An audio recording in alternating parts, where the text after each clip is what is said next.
Hi, this is World Insight, and I welcome you. My name is Sarah Blue. Today's topic today's discussion will be taken from the book of Exodus chapter 32, verse 1 to 8. You can read the whole chapter for more understanding of the whole context, but we want to focus on 1 to 8, verses 1 to 8 of the book of Exodus chapter 32. So, there's no time to actually read it, but you can do that on your own. But I'll just talk a little bit about it. Now, in this chapter, it's talking about the golden calf, how the children of Israel, when they were waiting for Moses, and Moses was taking his time in the presence of God, so they thought that they could find an alternative to God. So the topic for today will be the golden calf.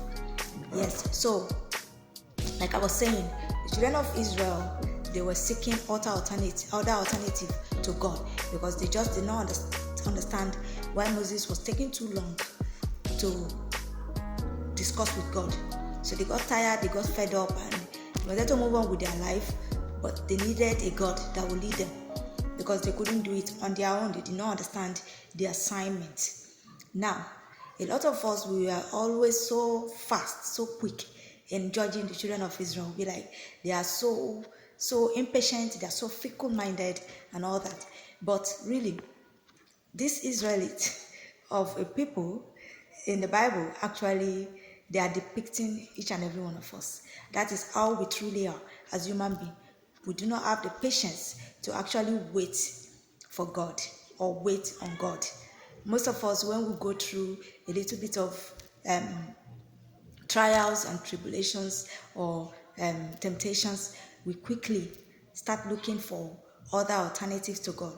We want to see if we can do things on our own and as quickly as possible, and just get out of that lonely period, that trying period. But that's not how it's supposed to be.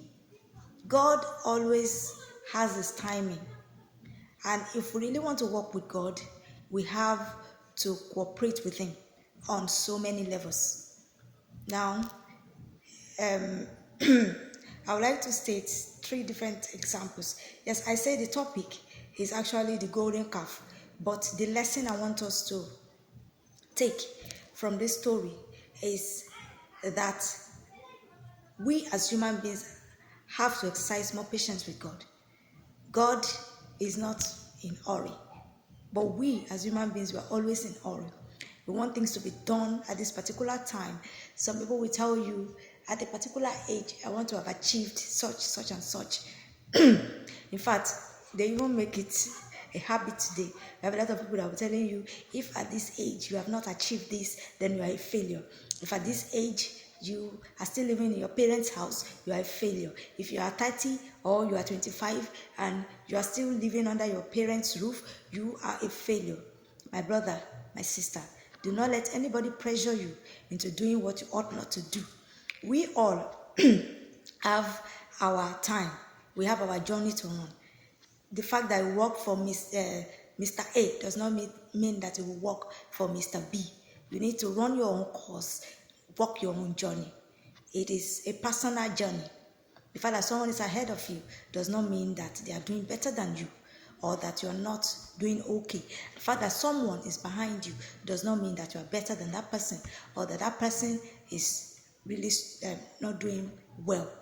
It is a personal journey. It's what I always try to tell people. Stop comparing yourself to anybody. Stop looking at other people's time watches to determine your own time.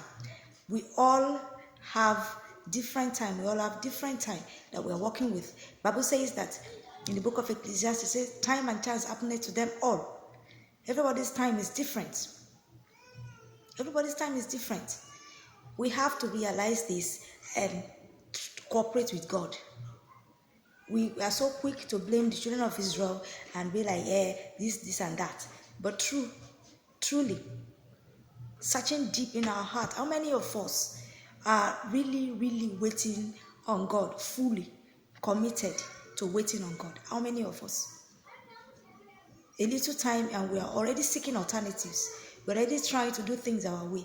We're already looking for other alternatives. The Yorubas will say that Aragbelaye. Some will tell you Aragbelaye means that you have to buy into the world yourself. You have to pay some sort of price to be able to live in the world. And to an extent, yes, maybe they are right. But majorly, all these idiom, or should I say phrases that they use, they have set a lot of people on the wrong path. Because they feel that it is by your power. How is it your power? The fact that you are in this life, do you know the kind of battle that you have to fight before you can form into a human being in your mother's belly as a fetus? Do you know the process the fetus go through? First of all, you have to fight as a spermatozoa. You have to fight million other spermatozoas, if it is not even billions, before you can eat the target, that is the egg. You think it is by your power? You think it's because you are the fastest of all the billions of spermatozoas that were released during intercourse? Of course not. It is because God wants you to be on this earth. That is why it happened. You think it is by your power? You think it's because you can run faster as a sperm? That is why you are able to eat target before every other spermatozoa? Of course not. It is because God wants you here. And even after the spermatozoa has eaten the egg and it now starts forming, being in the womb for 9 months, you think it is because you know how to grow? It is God that formed it. It is God that formed you, that put the arm where it's supposed to be, put the head where it's supposed to be, put the legs where they are supposed to be. It is not because you know how to form. It is because God wants you here. So you now get to this earth, you were now born, you now became an adult, you now feel you have to buy your rights in this earth. You already earned the right because God wants you here. Don't let anybody mislead you with some useless proverbs telling you Aragbelaye. No, you already bought your right to be here because God wants you to be here. Please don't misunderstand what I'm saying. I'm not saying that you should not put in effort as well. I am just saying that you should not go to the extreme by doing the wrong thing just because you want to earn the right to be on the earth or earn the right to be living a wealthy life. No. Anything that will take you out of the will of God is wrong. And no matter how hard you fight, when it is time for you to live, you will live. And no matter how hard you fight, you do not have power to create yourself. You do not have power to deny yourself death when it is time. We must understand this. When it is time to surrender all and drop your hand, you will drop it, no matter how much you fight. So why do we feel that it is by our power that we are doing things and that we are achieving things? It is not. It is time and chance that happen to all. And maybe some people, they will go and bargain with the devil and sell their soul. But you have just played yourself. Because eventually those things that the devil gave to you, you will eventually still get it. You will still get them. It's just that your impatience had made you to shortchange yourself by bargaining with the devil.